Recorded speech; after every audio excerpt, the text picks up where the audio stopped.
I think you're doing just fine. I think you're doing just fine. I don't want you to suppress your voice. I feel empowered. Lift every voice. And he's got so much to say, believe me.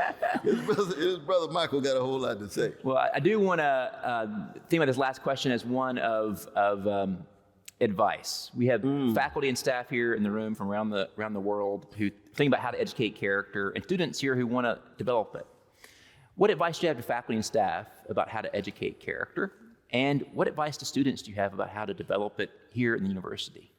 Well, I mean, in some ways, though, both you and I, going back to our conversations at Princeton, brother, we want to try to be the character that we write about. Because we're at moments now where people have heard so many sermons, but they haven't seen enough sermons. You see, everybody can talk a good game, pose and posture, say something that sounds so X, Y, or Z because it's attractive. But the real test is when you have to give up something. When you have to take a risk. Got to go against the grain. That's the test. You see, that's the crucial thing. Mm-hmm. You see, we wrestled with this with the Obama situation in terms of what does it mean to love truth, love black people, and support a black president. Brother West, how come you so critical of Obama? I'm not hating on the brother. I don't like presidents who have intimate relations with Wall Streets that lets Wall Street gangsters get away with not one going to jail when Jamal and Letitia getting railroaded to jail every day. I don't care what color the president is. I was talking to my dear brother Drumright. I don't know if he's here today, but yeah, absolutely. I was talking to my brother, another prophetic brother here. I said, Brother West, that means that black people not gonna like you. I don't love black people for them to love me back. I love black people because they are precious and worthy of being loved. Period. Then I raised my voice. I could be wrong. I could be right. But I'm not gonna stop loving black folk. Now that Obama's gone, I'm still loving him and black folk. That wasn't the point. The point was the hoods are still there, the prisons are still there, the wealth inequality is still there, the drones are still being dropped on people all around the world. The Americans using its power with various kinds of ugly regimes around the world. That's still happening, whether you got Bush, Biden, gangster, Brother Trump. And he's dead up gangster. He's an honest gangster. He's a candid gangster. And sometimes it's better for the gangsters to be honest. Yes. To be upfront. As opposed to saying little nice things and then stealing away and speaking the truth. See, Trump is incapable even of that kind of shift because the gangsterism just cuts all through the bro. He stands in the need of prayer in a deep way.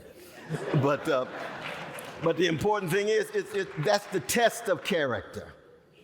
That's the test of character. Thomas Paine says what? These are the times that try human persons, souls, character, integrity, honesty, dignity. And you discover when you make that kind of distinction, it's never just race, gender, nation, class.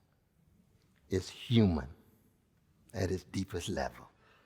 And when it's human at its deepest level, if there's not enough people standing with you, you can become misanthropic and you can give up on the capacity of human beings to ever cultivate the capacity to have high quality character. That's Jonathan Swift at his worst. Mark Twain at the end of his life. You see, human beings really ain't worth nothing for the most part because all of them are basically tied to gangster and thuggers activity. And there's some truth to that. There's always a truth in pessimism and nihilism and skepticism. But for those of us who hold out with hope, Character, integrity is not the truth. That's the cross you have to go through.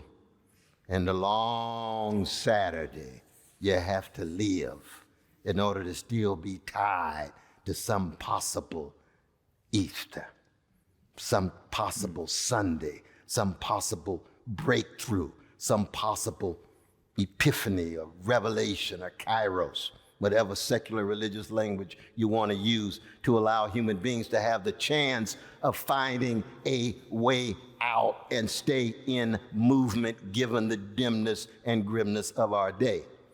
And the saddest thing is, I want to end with this though, because this is something to help us understand some of our neo-fascist brothers and sisters in America. I encountered this at Charlottesville when we were face to face, and I could see the joylessness. I could see the hatred and the anger, even as they would listen to Stevie Wonder in the park.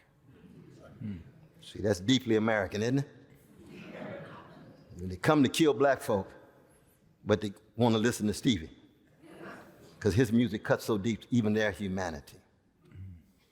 You see, that's deeply American. It's deeply human, but especially American.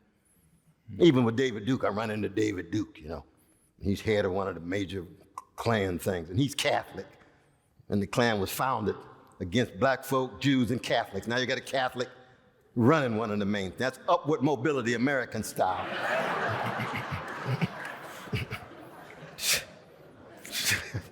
That's American too. Next thing you know, you're gonna have black folk and Jewish folk.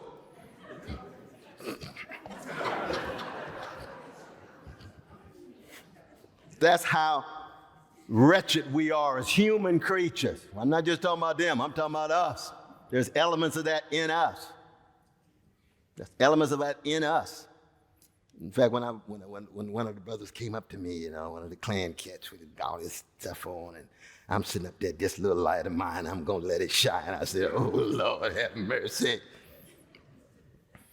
And he said, I can't stand the fact that you always talking about brother on television. I said, oh, brother. Huh. I said, Jesus loves you just like Jesus loves me. I said, you choose to be a cowardly gangster. And I was a gangster before I met Jesus, and now I'm a redeemed sinner with gangster proclivities.